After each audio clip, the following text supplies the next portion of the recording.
제가 우리가 그리스도 안에서 새 사람이 되었다. 하나님께서 우리를 새 사람으로 새롭게 태어나게 하셨다라고 이렇게 말씀을 드렸는데요. 그 새 사람을 지으신 목적이 뭐냐라고 할 때 예배예요. 예배. 예배하기 위해서, 하나님 예배하기 위해서 하나님께서 우리를 새롭게 하셨다. 자, 그러면서 저는 그 예배에 대한 내용들을 하나하나 지금 몇 주간에 걸쳐서 말씀을 살펴보고 있습니다. 그런데 한 3주 전쯤, 3주 전쯤 혹은 한 달쯤 됐을까요? 우리 교회 청년 한 두세 명이 저한테도 물어봤어요. 목사님, 선교단체에서 하는 예배하고 교회에서 하는 예배 무슨 차이가 있습니까? 그리고 선교단체에서도 그냥 여기서 예배하면 된다. 뭐 교회 가지 않아도 된다. 뭐 이런 식의 설명까지 하는 그런 단체들도 있다는 거죠. 그래서 그 이 내용에 대해서 예배에 대한 우리가 가르침을 받고 있는데 이 내용에 대해서도 우리가 한 번쯤은 살펴볼 필요가 있겠다. 살펴볼 필요가 있겠다 해서 사실은 이 설교를 준비한 거는 지난 주일 말고 그 전 토요일 금요일 날 다 작성을 해가지고 교육자들한테 넘겨줬어요. 그러고 나서 지난주 설교를 하고 이제 또 말씀을 더 생각을 하다 보니까 여러분 보십시오. 지난주에 언약적 원리에 대해서 설명을 드렸어요.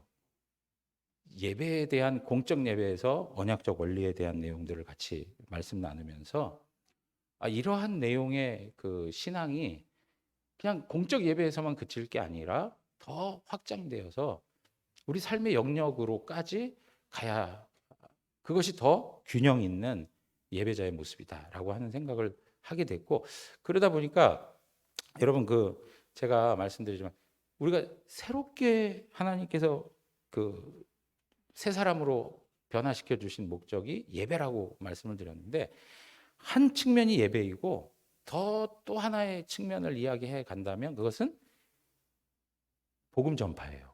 복음 전파. 그러니까 예배를 통해서 하나님을 사랑하는 것, 그리고 복음 전파를 통해서 이웃을 사랑하는 것. 그래서 결국 사랑이라고 하는 원리로 하나님을 섬기고 또 이웃과의 관계를 대하게 된다는 것이죠. 그래서 이제 이러한 내용들을 앞으로 조금 더 같이 말씀을 나눠야 되겠다 이렇게 생각을 했는데 원래 맥락에서는 지난주에 들었던 말씀을 이어서 이제 그 부분을 같이 쭉 더 설명하면 훨씬 더 연결성이 있어서 좋은데요. 그러지 못하고 제가 오늘 이 본문을 그냥 다룬 이유는 미리 벌써 그 준비가 되어서 우리 보시지만 주보에 설교 요약문이고 또 뭐 가정 예배지고 만화 그리는 거며 이게 벌써 일주일 전에 다 나가는 거거든요. 그러니까 이 부분을 또 그냥 갑자기 드리게 되면 전부 다 바빠지는 상황이 되어지고 준비하는 데 좀 어려움이 있어서 조금 맥락이 좀 끊어지는 듯한 느낌이 있지만 이 말씀을 먼저 다루고 다음 주부터 또 그런 지난주하고 연결된 내용을 좀 다시 다룰까 생각입니다. 제가 이제 이 말씀을 생각하게 된 내용은 앞에서도 말씀을 드렸지만 요새 우리 한국 교회 안에 참 없었던 것들이 많이 생겨나기 시작해요. 예를 들면 온라인 예배, 온라인 예배. 여러분 저는 계속 말씀드리지만 온라인 예배라는 예배는 없어요. 온라인 예배는 정말 우리가 사용하지 않아야 될 그런 표현들이에요. 그리고 어떤 경우 이제 온라인 예배 했다는 얘기는 결국 뭐냐면 우리 집에서 같이 예배했다. 이런 표현으로도 설명되고 있어요. 가정에서 소수의 사람들이 모여서 같이 예배했다. 이런 설명들도 해가는 거예요. 그리고 아까 앞에서 얘기했던 것처럼 선교단체에서 자신들끼리 모여서 예배했다. 이제 그런 걸로도 설명이 되는 것이죠. 제가 이번에 지난 월요일 날 2단 대책위원회 세미나에 갔는데 다뤘던 그 2단이 누구였냐면 워치만리 그 지방교회, 여러분 잘 아실 거예요. 영에 속한 그리스도인 뭐 이런 책들. 이단이죠. 이단인데 이단인지 모르고 엄청 많이 우리 한국 교회가 읽었어요, 사실. 근데 이제 그 사람의 영향을 받아서 세워진 그 교단이 바로 지방교회예요, 지방교회. 근데 이제 앞에 우리가 이제 나가서 얘기하겠지만 거기는 전부 다 형제예요. 무슨 직분이 없다 이거예요. 그러니까 이제 뭐 그런 현상들까지 종합해 볼 때 사실 이러한 내용들을 우리가 그 말씀을 통해서 다시 한번 확인하고, 그리고 하나님께서 우리에게 주신 이 교회의 의미가 무엇이고, 그리고 교회에 하나님이 허락해 주신 그 은혜가 무엇인지 다시 한번 확인해 가는 것이 참 필요하겠다, 이런 생각이 드는 거예요. 그런 부분에서 앞에서 얘기했던 뭐 온라인 예배라든가 소수의 사람들이 모여서 우리 예배했습니다, 아니면 뭐 선교단체에서 우리 같이 예배 드렸습니다, 뭐 이렇게 표현하는 것을 주장할 때마다 근거 구절로 사용되는 구절이 뭐냐면 오늘 본문의 20절 말씀이에요. 두세 사람이 내 이름으로 모인 곳에는 나도 그들 중에 있느니라. 이 말씀을 가지고 항상 그것을 정당화하는 의미로 설명할 때가 많다는 거죠. 자, 그러면 오늘 우리가 이 말씀의 의미를 조금 더 그 말씀의 맥락을 보면서 이해를 하면 이 말씀이 과연 거기에 부합될 수 있는가라고 하는 것들을 한번 확인해 볼 수가 있겠죠. 여러분 오늘 15절 시작하면서 뭐라고 설명을 하고 있냐면 내 형제가 죄를 범하거든, 이렇게 설명을 합니다. 여러분 그 본문 앞에 가서 보면은 사실은 잃어버린 양들 이런 것들에 대한 설명을 하면서 지금 15절에서 내 형제가 죄를 범하거든 이렇게 설명을 해요. 그러니까 지금 이 본문의 내용은 뭐와 관계되어서 설명되고 있냐면 한 형제가 죄를 범하였을 때 그 형제를 어떻게 세워가야 되느냐라고 하는 것과 관계된 말씀이에요. 그래서 세 가지를 이야기합니다. 크게 세 가지를 얘기해요. 첫 번째 뭐냐면 가서 너와 그 사람과만 상대하여 어떻게 하라고요? 권고하라는 거예요. 그걸 다른 말로 얘기하면 견책하라. 견책하라. 견책하라는 표현들을 쓰고 있어요. 그리고 두 번째는 뭐냐면 한두 사람을 데리고 가서 두세 증인의 입으로 말마다 확증하라. 다시 얘기하면 증인을 둬라라고 하는 거예요. 너 혼자 증인으로 이야기하지 말고 거기에 따르는 증인이 있어야 될 것을 설명하고 있어요. 여러분, 그러니까 하나하나가 다 되게 신중하게 처리되어져 가고 있다는 것을 살펴볼 수가 있어요. 그리고 세 번째가 뭐냐면 그렇게 했는데도 불구하고 듣지 않는다.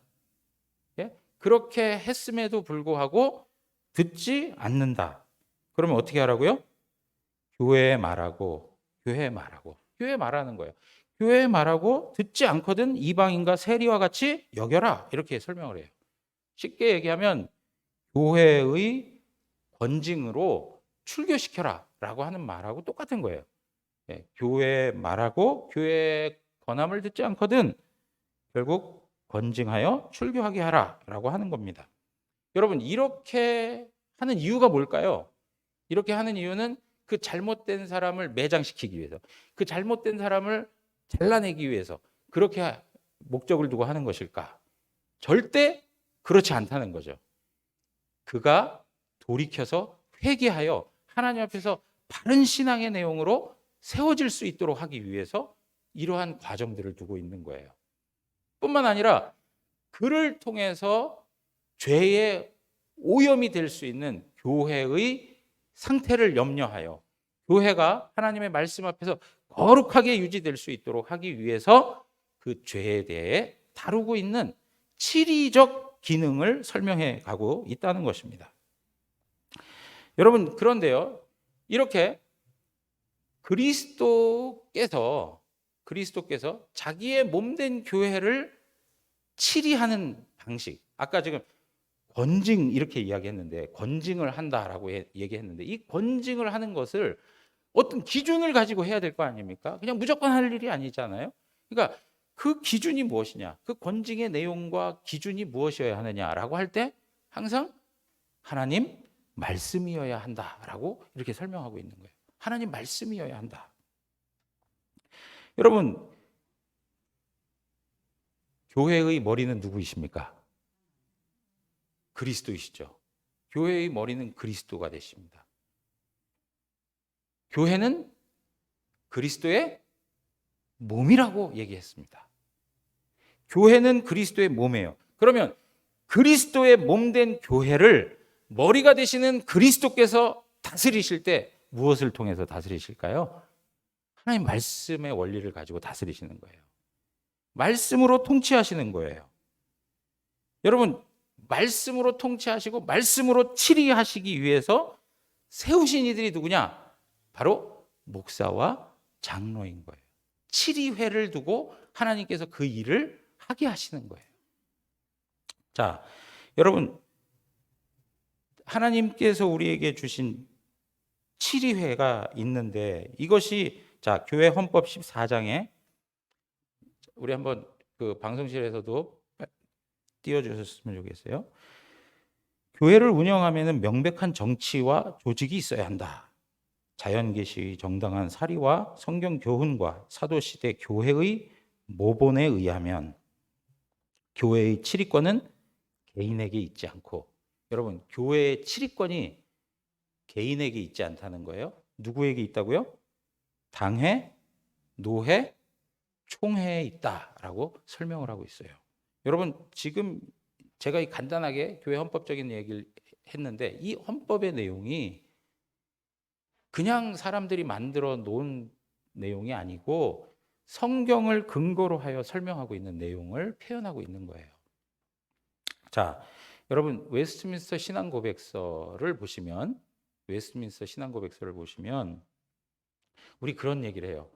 아니, 성경이 중요하지 교리가 중요합니까? 근데 여러분, 그건 참 어리석은 이야기예요. 왜냐하면 교리가 어디에서 나온 거냐면 성경에서 나온 거예요. 성경에 반하는 교리는 없어요. 예. 교리는 뭐냐면 성경을 요약해 놓은 것이 교리예요. 성경을 넘어선 것이 없어요. 벗어난 것이 교리가 될 수가 없는 거예요. 그러니까 여러분, 우리가 교리를 배운다라고 하는 이야기는 다른 말로 얘기하면 성경을 배우는 거예요. 성경을 배우는 거예요. 자, 웨스트민스터 신앙고백서의 내용을 보면은 30장 교회 건징에 대해서 설명하면서 뭐라고 얘기하냐면, 교회의 왕이시며 머리이신 주 예수님께서는 교회 정치를 국가 통치자의 손이 아니라 교회 직원들에게 맡기셨다라고 설명을 하고 있습니다. 교회의 직원들에게 맡기셨다. 여러분, 교회의 직원, 특별히 말씀과 관계된 사역을 감당하는 교회의 직원이 누구입니까? 가르치는 목사와 다스리는 장로인 거예요. 목사와 장로를 한 통칭으로 해서 뭐라고 얘기하느냐? 장로라고 성경에서는 표현하고 있어요. 그러니까 성경에서 장로 그러면 거기에는 가르치는 장로, 목사와 다스리는 장로가 있다는 사실을 우리는 기억해야 할 거예요. 자, 여러분, 이렇게 하나님께서 범죄한 형제가 있을 때 그것을 교회에다 말하라 라고 이렇게 했단 말이죠. 예. 그 교회가 그럼 도대체 뭐냐? 전체 회중을 가리키는 거냐? 아니라 이거예요. 그 내용에 대해서 우리가 이제 살펴볼 거예요. 18절부터 19절에 있는 20절에 있는 말씀을 보시면, 진실로 너희에게 이르노니 무엇이든지 너희가 땅에서 매면 하늘에서도 매일 것이요 무엇이든지 땅에서 풀면 하늘에서도 풀리리라. 여러분, 너희가 땅에서 매면 하늘에서도 매이고 땅에서 풀면 하늘에서도 풀린대요. 이걸 뭐라고 얘기했냐면 천국 열쇠를 너에게 주겠다 이렇게 말씀하신 말씀이에요. 그리고 바로 이어서 내가 너에게 천국 열쇠를 주겠다 해놓고 이 말씀을 하셨거든요. 마태복음 16장에서 말이죠. 근데 이 천국 열쇠, 이것을 베드로에게 준 게 아니고 베드로를 대표하는 사도들에게 이 권한을 주신 거예요. 사도들에게. 그래서 여러분 보십시오. 땅에서 매면 하늘에서도 매이고 땅에서 풀면 하늘에서도 풀리라. 천국 열쇠의 권세를 주셨다라고 설명을 하고 있는 거예요. 19절. 그래서 진실로 다시 너희에게 이르노니 너희 중에 두 사람이 땅에서 합심하여 무엇이든지 구하면 하늘에 계신 내 아버지께서 그들을 위하여 이루게 하시리라. 여러분, 그들이 천국 열쇠의 권세를 행할 때 하늘에서 그냥 그것을 별개의 것으로 두지 아니하시고 하나님께서 거기에 영적 권위를 두시고 하나님이 일하신다라고 말씀하고 있는 거예요. 그러면서 20절에 뭐라고 얘기하느냐? 두세 사람이 내 이름으로 모인 곳에는 나도 그들 중에 있느니라 라고 말씀하고 있어요. 그러니까 두세 사람이라고 하는 이 사람들은 결국 무엇이냐? 7위회를 담당하고 있는 당회를 두고 설명하고 있는 거예요. 당회를 두고. 앞에 교회에 말하라 라고 하는 거는 교회의 7위적인 역할을 담당할 수 있도록 하나님께서 목사와 장로를 세우셔서 그 일들을 하게 하시는데 그곳에다 이야기하라는 거예요. 왜? 거기에서 치리할 수 있는 문제를 다룰 수 있기 때문에 그렇게 설명하고 있는 거예요. 자, 그래서 여러분 웨스트민스터 신앙고백서 30장 2항에 보면 이렇게 되어 있습니다.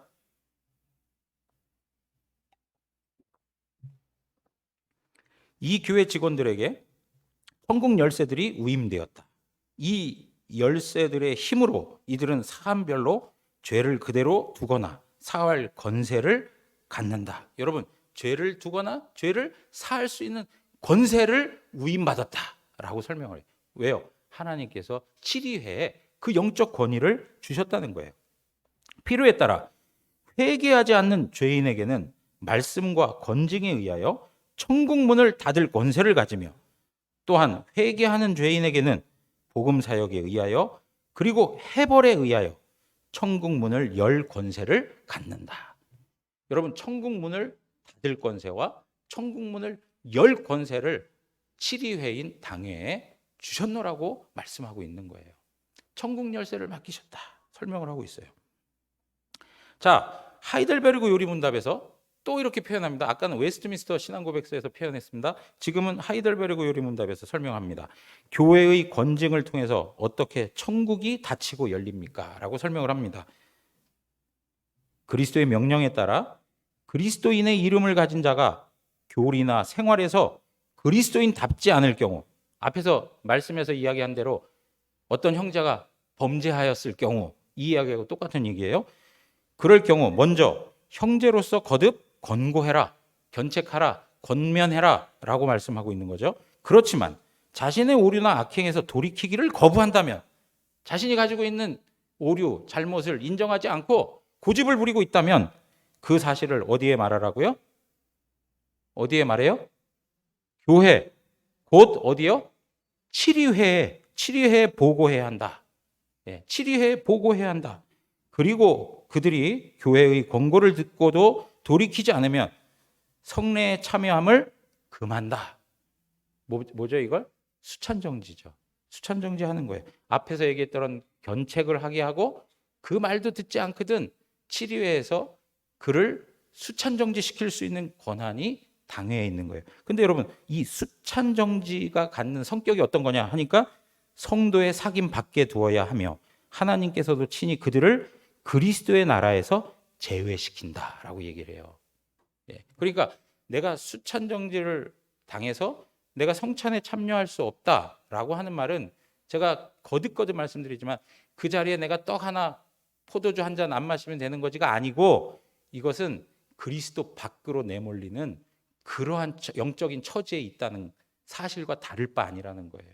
얼마나 엄중한 말씀이고 엄중한 권징의 내용인지 우리가 잘 받아야 된다는 것이죠. 그러나 그들이 참으로 돌이키기를 약속하고 증명한다면 그들을 그리스도의 지체와 교회의 회원으로 다시 받아들인다라고 설명을 하고 있습니다. 그러니까 이 일들을 행하고 있는 이가 어디라고요? 말씀을 가르치는 자와 말씀으로 다스리는 목사와 장로의 7위회에 그 영적 권한을 허락해 주셨다, 위임해 주셨다라고 설명을 하고 있는 것입니다. 여러분, 이러한 내용들을 놓고 보면 결국 너희 중에 두 사람이 땅에서 합심하여 라고 하는 이 표현들, 그리고 두세 사람이 내 이름으로 모인 곳에 라고 하는 이 표현들은 전체 교회를 두고 얘기하는 것이 아니라 그 문맥 속에서 바로 7위회인 당회를 두고 설명하고 있는 것입니다. 그러니까 여러분 보십시오. 당회에 하나님께서 영적인 권위를 주신 거예요. 한 영혼에 대하여 하늘에서 땅에서 매고 그러면 하늘에서도 매이는 것이고 땅에서 풀면 하늘에서도 풀리는 그러한 치리의 권한을 당해 주신 거예요. 그러니까 여러분 보십시오. 얼만큼 제가 자주 반복적으로 얘기하는 거죠. 목사와 장로가 얼마나 엄중한 부르심을 받고 있으며 그리고 얼마나 그 자리가 중한 자리인지를 다시 한번 깨닫게 하는 거예요. 그래서 우리가 이러한 부분에 있어서 이 말씀의 내용들을 그냥 두 사람, 세 사람 모인 곳, 뭐 작게 모인 그룹 안에서 우린 예배했습니다라고 설명할 근거가 아니고 정말로 하나님 앞에서 우리가 가져야 할 그 교회의 내용은 치료회적 성격을 가지고 있어야 된다라고 하는 것이고 동시에 앞에서도 우리 어린이 설교할 때 이야기했는데요.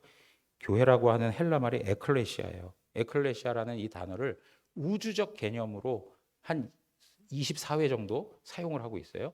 반면에 지역교회의 개념으로 90회 이상을 이 단어를 사용하고 있어요. 교회라고 하는 에클레시아라고 하는 단어를 사용하는데 지역교회 개념으로 주로 사용하고 있다는 것을 우리에게 설명해 주고 있어요. 그러니까 이 에클레시아라고 하는 성격은 곧 지역교회적 개념이다 라고 하는 측면이 더 성경을 통해서 강하게 나타나고 있고 동시에 두세 사람이 모인 곳에 라고 하는 표현으로 쓰는 표현보다는 더 많은 무리가 있을 때 에클레시아라고 하는 단어를 사용한다는 거예요. 소수를 두고 지칭할 때 이런 표현들을 사용하지 않는다는 거예요. 그런 내용들을 놓고 보면 앞에서 얘기한 그냥 우리끼리 같이 모여서 같이 예배하고 같이 찬양하고 하는 그것을 합당한 예배라고 지칭할 수가 없다는 거예요. 그러니까 여러분 이러한 내용들과 관계돼서 지금 결국 교회가 무엇인가 그리고 하나님께서 이 교회를 통해서 독특하게 일하시는 하나님의 방식을 우리는 말씀을 통해서 배울 필요가 있는 거예요. 여러분 하나님께서 함께 하시겠다라고 하는 것, 하나님께서 함께 하시겠다라고 하는 것, 그것이 마태복음에 있어서는 세 가지 내용으로 설명되고 있어요. 첫째가 뭐냐면 여러분 예수님께서 처녀를 통해서 태어나실 때 그의 이름을 뭐라고 얘기했어요? 임마누엘이라고 했어요. 그러니까 말씀이신 그분이 성육신 하셔서 우리와 함께 하심을 나타내 주셨어요. 임마누엘이라고 호칭했어요. 하나님이 우리와 함께 하신다는 거예요. 그런데 그 예수님께서 구속의 모든 역사를 이루시고 그리고 하늘로 올라가시면서 그 사도들에게 제자들에게 하신 말씀이 뭐냐면 마태복음 28장 19절에서 20절에 보면 내가 세상 끝날까지 너희와 항상 함께 있겠다 이렇게 말씀을 하세요. 내가 세상 끝날까지 너희와 항상 함께 있겠다. 자, 그런데 여러분 보십시오. 19절에 가서 보면 그러므로 너희는 가서 모든 민족을 제자로 삼아 아버지와 아들과 성령의 이름으로 뭘 베풀라고요? 세례를 베풀어라 그렇게 얘기해요. 세례. 그리고 나서 20절에 가서 보면 내가 너희에게 분부한 모든 것을 어떻게 하라고요? 가르쳐 지키게 하라 그렇게 얘기합니다. 여러분 가르쳐 지키게 하는 것 말씀 선포예요. 세례를 베푸는 것 뭐예요? 성례예요. 가르쳐 지키게 하는 것 그리고 세례를 베푸는 것 바로 바른 복음의 말씀이 선포되는 것과 그리고 성례가 시행되는 것을 두고 설명하고 있는 거예요. 그 가운데 예수님께서 어떻게 하시겠다는 거예요? 함께 하시겠다는 거예요. 그런데 또 하나 앞에서 성육신 하실 때 함께 하신다는 내용과 승천하실 때 함께 하신다는 내용 그 중간에 있었던 말씀이 뭐냐면 바로 우리가 읽었던 말씀 두세 사람이 내 이름으로 모인 곳에는 나도 그들 중에 있느니라. 여러분 이 내용이 무엇과 관계된 내용이었습니까? 권징과 관계된 내용이었어요. 권징과 관계된 내용. 그러니까 여러분 보십시오. 하나님께서 그리스도 안에서 함께하는 그곳은 바로 교회예요. 참된 교회를 말할 때 세 가지의 표지를 설명합니다. 항상 참된 교회가 어떤 교회냐? 여러분, 종교개혁자들은 종교개혁을 해야 되는 입장에서 지금까지 있어 왔던 로맨 캐톨릭에 대해서 이것은 거짓 교회요, 참된 교회가 아니다라고 하는 것을 이야기했어요. 그 대표적인 세 가지의 내용이 뭐냐면 바른 복음의 말씀이 선포되는 것. 두 번째가 뭐라고요? 성례가 시행되는 거예요. 바른 성례. 두 가지죠. 성경에서 명하고 있는 성례는 딱 두 가지밖에 없어요. 세례와 성찬밖에 없어요. 성경에 있는 것만 하자는 거예요. 로마 캐톨릭은 어떻습니까? 7가지 성례를 이야기해요. 전부 역사적으로 오면서 만들어진 것들이에요. 그러니까 바른 성례가 시행되는 교회. 그리고 세 번째가 뭐냐? 권징이 시행되는 교회. 말씀이 다스리고 치리하는 그런 교회가 되어야 한다는 것을 언급해주고 있어요. 그런 측면에서 바른 복음의 말씀이 선포되고 성례가 시행되고 그리고 권징이 이루어지는 일들을 위해서 하나님께서 교회 가운데 은혜와 은사로 주신 게 뭐냐? 선물을 주신 게 뭐냐? 바로 직분자인 거예요. 직분자. 앞에서 말씀드렸습니다. 교회의 머리가 되시는 그리스도께서 몸된 교회를 다스리시는 방식은 말씀이에요. 그 말씀을 통해서 그의 교회를 다스리기 위해서 세우신 것이 뭐냐? 바로 직분인 거예요. 직분. 여러분, 그리스도는 세 가지 직분을 가지고 있다고 말씀을 드렸어요. 그리스도는 어떤 직분을 가지고 계시죠? 예, 왕직. 그 다음에 선지자. 그 다음에 제사장직을 가지고 있어요. 여러분, 예수님께서 이 땅에 오셔서 그 일을 다 하셨어요. 하나님의 말씀, 하나님의 뜻하심을 선포하시고 예수가 하나님 나라의 왕으로서 오셨다는 사실들을 악한 영들을 보내시는 기사와 이적을 통해서 말씀하시고 그리고 대제사장으로서 우리 죄인들이 하나님 앞에 가까이 나가지 못한 그 중보자로서의 역할을 다 감당해 주셨어요. 그리고 그분이 하늘로 올라가셔서 교회의 머리가 되시고 교회의 머리가 되신 그분이 몸된 교회를 다스리는 방식을 직분자들을 통해 그 세 가지 직분을 여전히 우리 가운데 행하고 계시다는 거예요. 목사는 선지자직 그 내용을 계승하여 그 사명을 감당하는 거예요. 하나님의 말씀과 하나님의 뜻하심을 바르게 가르치고 선포하는 일이 목사의 주된 사역으로 설명되고 있어요. 장로는 어떻습니까? 장로는 다스리는 거예요. 왕은 다스리는 거예요. 말씀으로 다스리고 말씀으로 목양하는 거예요. 그 왕직을 장로라고 하는 직분을 통해서 예수 그리스도께서는 지금도 시행하고 계시는 거예요. 그리고 안수 집사들이 해야 되는 직무가 가장 중요한 직무가 뭡니까? 구제와 국률 사역이에요. 그게 무엇입니까? 제사장으로서 이스라엘 백성들의 연약함을 대신하여 하나님 앞에 국률과 자비를 가지고 나아가는 거예요. 그 사명을 그 안수 집사들에게 맡겨주신 거예요. 그런데 여러분, 특별히 오늘 우리가 말씀드리는 것에 있어서 목사와 장로 이 7위회를 통해서 하나님께서는 하나님의 말씀의 원리를 우리 가운데 이루어 가신다는 사실을 설명하고 있는 겁니다. 여러분, 왜 노회인지 아세요? 여러분, 7위회에는 아까도 얘기했습니다. 당회가 있고 그다음 뭐가 있다고요? 뭐가 있다고요? 노회가 있고 그다음에 총회가 있다고 그랬어요. 여러분, 이거는 상하 수직적 개념이 아니에요. 상위 개념이 아니에요. 수평적으로 확장된 개념이에요. 당회가 있고 당회에서 노회가 있고 노회에서 총회가 있어요. 이 세 가지가 전부 7위회예요. 근데 이 7위회에 참여하는 대상은 누구일까요?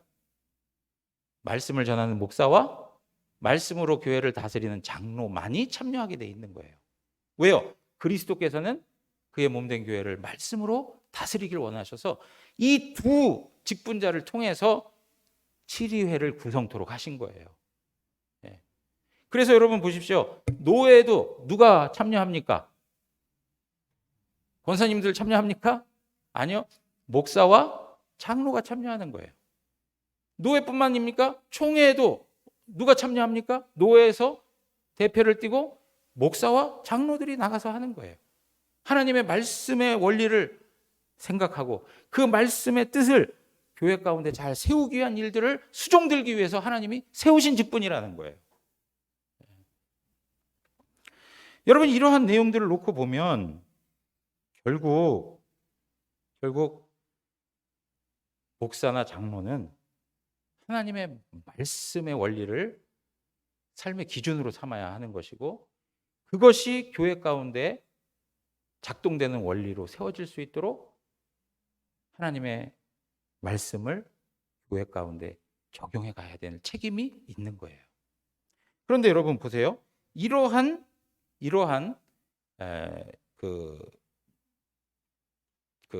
뭐랄까요? 장로회, 예? 이러한 당회, 뭐 노회 이렇게 얘기했는데, 왜 아까 제가 말씀 못 드렸는데 노회라고 하는 게 왜 노회냐면 장로들의 회, 그래서 노회인 거예요. 장로들의 회, 그래서 노회인 거예요.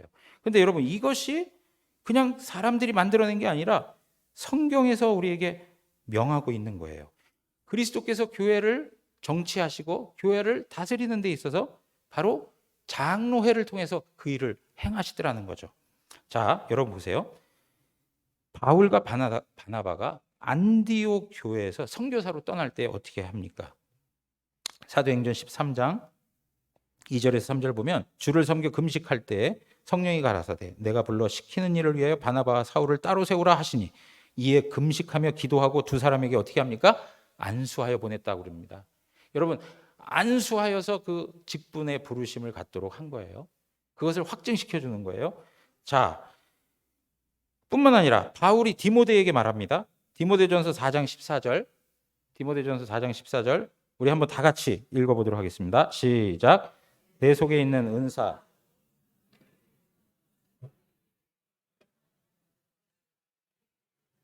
네, 내 속에 있는 은사 곧 장로의 회에서.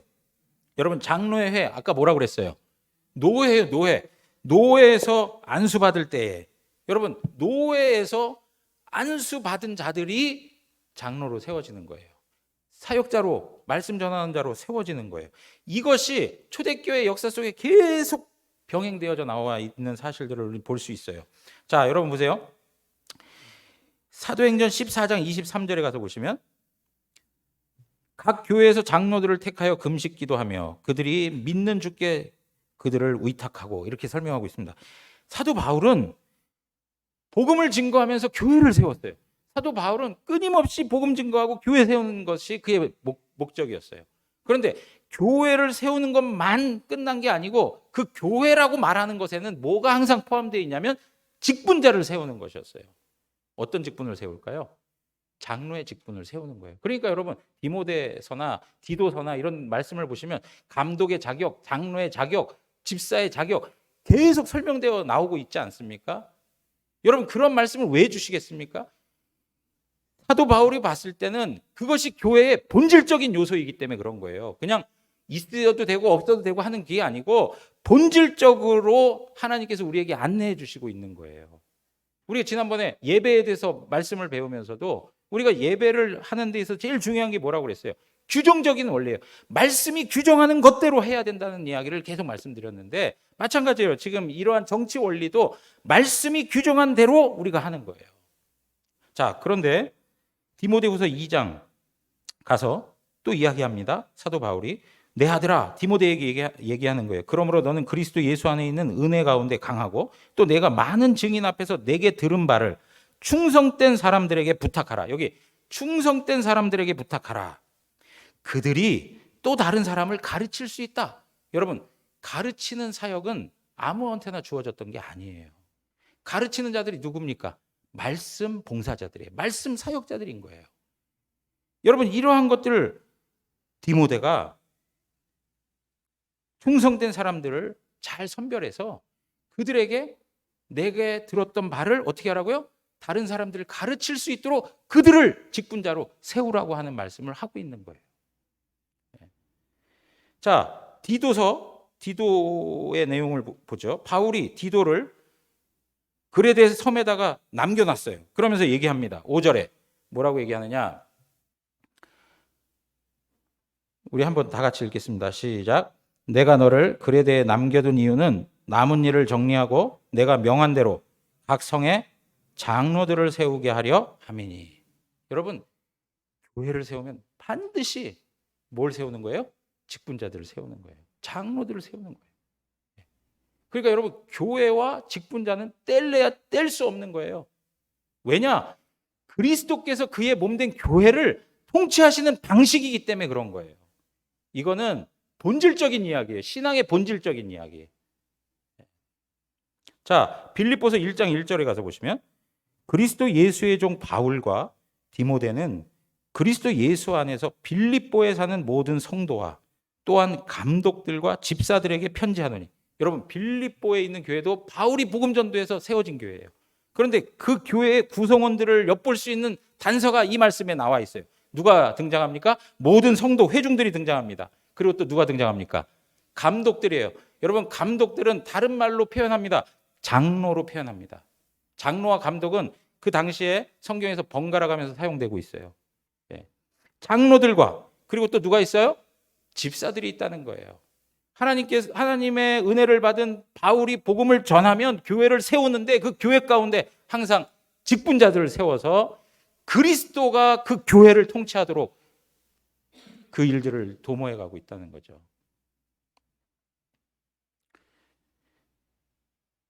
자, 그래서 여러분, 바울이 교회를 세우는데 가장 중요하게 여기는 것은 그 교회가 참된 교회가 되어야 되지 않겠습니까? 그러니까 바른 복음의 말씀이 선포되고 그리고 성례와 권징이 시행되는 그런 참된 교회를 세우는 것이 바울의 목적이었다는 거예요. 바울의 목적이 그거예요. 바른 교회, 참된 교회를 세워가는 일들. 그래서 여러분, 이 직분자들은 이 말씀과 관계된 이 모든 사역 속에서 특별히 어떤 일에 더 마음을 써야 되느냐라고 하니까 교회 헌법 제4조 3항에 보면 이렇게 설명하고 있습니다. 당회는 예배와 성례 거행에 봉사한다. 여러분, 당회가 하는 일들 중요한 직무 중에 3항에서 뭐라고 얘기하냐? 예배와 성례 거행에 봉사한다라고 얘기하고 있어요. 그러니까 여러분, 하나님 앞에 예배하는 교회에 하나님께서 그 예배를 세우기 위해서 누굴 세우신 거예요? 직분자들 세운 거예요. 말씀의 원리가 교회를 다스리도록 하기 위해서 직분자를 세운 것뿐만 아니라 동시에 하나님을 참되게 예배하기 위해서 목사와 장로들을 세워 그 일에 수종들게 하는 거예요. 여러분, 그래서 성찬에 참여하는 자격도 누가 결정하는 거예요? 사실은 당회에서 다 살피고 결정하는 거예요. 세례를 받을 수 있는 자격을 심사하고 하는 것도 누가 해요? 당회에서 결정하는 거예요. 교회의 회원으로 받을 것이냐 안 받을 것이냐 하는 문제를 당회가 먼저 정리하죠. 여러분, 이러한 성경에서 교회의 질서에 대하여 설명한 모든 것들이 오늘날 우리 한국교회가 소홀히 다루고 혹은 가르쳐지지 않음으로 인해서 사실 이러한 내용들에 대하여 소홀해지고 또 간과되어지는 그런 모습들이 있었던 것이 사실이에요. 교회 성장이라고 하는 것에만 관심을 두고 오로지 교회 성장하니까 이런 질서도 다 사라져버리는 그런 현실이 되어버렸어요. 여러분, 예전에 보면은 내가 우리 교회에 있다가 다른 교회로 어쩔 수 없이 가게 되는 상황이 있을 때 뭘 가져가요? 이명증서를 다 가지고 가는 거예요. 당회에서 관리하는 거예요. 당회에서. 그러나 여러분, 오늘날 어떻습니까? 그런 질서가 있습니까? 여러분, 이러한 모든 질서들이 사실은 성경적인 원리 속에서 교회가 질서 있게 세워질 것을 그 옛날부터 말씀을 통해서 우리에게 계속 교훈하고 있는데 우리 이런 부분들에 대해서 놓치고 있던 부분들도 있는 거예요. 여러분, 그런 내용들을 생각해 보면 두세 사람이 그리스도의 이름으로 모인 곳에 그리스도께서 함께 하시는 거 사실입니다. 그러나 그것을 교회라고 그리고 그것을 참된 예배라고 규정할 수는 없는 거예요. 제가 말씀드리죠. 우리 한국교회 전통은 예전에도 새벽 기도회, 3일 기도회, 금요 기도회라고 하는 표현을 썼어요. 그러니까 성경이 규정한, 하나님의 말씀이 규정한 그 원리에 따른 예배는 주일 이 예배가 유일한 것이에요. 다른 것들은 전부 다 뭐예요? 경건회라고 불렸어요. 저희 합신에 가서도 체프를 항상 해요. 그러면 항상 표현하는 표현이 뭐냐? 예배라고 표현하지 않았어요. 뭐라고 표현하냐? 경건회에 참석하자 했어요. 경건회에 참석하자. 여러분, 오늘날 교회를 개척해요. 근데 교회를 개척하고 나서 미자립으로 되어 있는 교회들이 있습니다. 그러나 성경에서 말하는 교회 헌법에서 말하는 교회는 전부 조직된 교회를 전제로 이야기하는 것들이에요. 그러면 그 교회들은 예전엔 뭐라고 했느냐? 기도처소라고 얘기했어요. 기도처소. 그런데 그런 질서들이 어느 때가 되어서 여러 가지 상황 속에서 그냥 무질서해져 버린 거예요. 우리의 편의에 따라, 우리의 상황에 따라. 그런 의미에서 여러분 보십시오. 제가 말씀드린 대로 우리가 이러한 말씀의 원리들을 잘 생각하지 못하고 그냥 내 소견에 오른 대로, 내 생각대로 그냥 우리끼리 모여서 같이 예배하면 되는 거지라고 생각해야 할 것이 아니고, 하나님의 말씀의 원리들을 잘 배워서 그 말씀의 원리대로 우리가 교회를 질서 있게 세워가는 것이 필요하다는 거예요. 여러분, 저는 선교단체의 긍정적인 부분 높이 사요. 한국교회 선교단체가 엄청나게 큰 일들을 했어요. 복음 전도하는 일들, 그리고 특별히 젊은이들을 깨우기 위한 많은 헌신들을 했고 그 열매가 한국교회에 많았어요. 그렇지만 그렇다고 해서 선교단체를 교회라고 말할 수는 없어요. 여러분, 선교단체를 두고 우리는 파라처치 이렇게 얘기해요. 파라처치. 파라라는 말은 뭐뭐 곁에, 뭐뭐 함께라고 하는 말이에요. 뭐와 함께 한다는 거예요? 교회와 함께, 교회 곁에 있는 거예요. 그런데 교회와 함께하고 교회와 곁에 있는 거를 우리가 교회야 라고 말할 수 있을까요? 없다 이거예요. 교회는 아닌 거예요. 하나님께서 교회를 독특하게 사용하여, 특별하게 사용하여 하나님의 구원 역사를 이루어 가시는 방법이에요.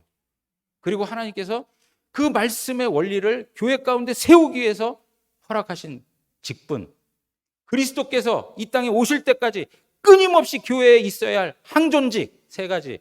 뭐예요? 목사, 장로, 안수집사. 이 직분의 원리가 그냥 나온 게 아니란 말이에요. 그냥 역사 속에서 사람들이 우리 이거 만들어내자 해서 나온 게 아니고 전부 성경에 근거하여 설명되고 있는 이야기들이에요.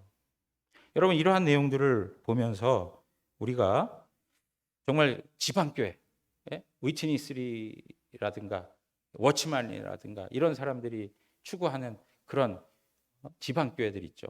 직분을 다 무시하고 무슨 직분이 필요하냐, 이러한 생각들, 이건 성경적이지 않아요. 여러분, 제가 말씀드립니다. 목사인 저나 우리 장로님들 부족한 게 있어요. 연약한 거 있어요. 실수도 해요. 왜? 사람이기 때문에 그래요. 그렇다고 그리스도께서 우리에게 정하여 주신 것을 무시할 수는 없는 거예요. 여러분, 교회가 문제가 많아요. 우리 안에서 세상 사람들 앞에 대놓고 부끄러울 정도로 수치스러운 것들도 우리 안에 많아요. 그렇다고 해서 그리스도께서 교회를 통해 구원 역사를 이루시는 이 놀라운 일, 그리스도께서 말씀으로 정하신 이것을 우리가 무시할 수 있을까요? 무시할 수 없는 거예요. 무시할 수 없는 거예요. 무교회주의자들, 그리고 무직분자들. 여러분, 이러한 모든 것들이 인간적으로 생각할 때는 그럴 수 있겠다 생각될 수 있지만, 중요한 건 성경의 원리를 우리가 따라가야 한다는 것입니다. 그런 측면에서 가정에서 소수가 예배 드렸다, 혹은 어떤 소그룹에서 같이 예배 드렸다, 난 그것으로 예배한 것이다, 이렇게 표현하기가 어려운 것입니다. 사랑하는 성도 여러분, 우리 대구 영안교회 모든 성도님들은 이러한 원리들을 잘 배워서 정말 더 세월이 가면 갈수록 더 무질서해지고 더 혼탁해져가는 이 시대 속에 정말 주께서 우리에게 말씀으로 가르쳐 주신 대로, 말씀대로의 신앙을 잘 회복하여 하나님 앞에 참다운 교회를 세워가고 참다운 예배자로 하나님을 섬기는 그런 은혜가 있기를 주님의 이름으로 축원합니다. 다 같이 일어나시겠습니다.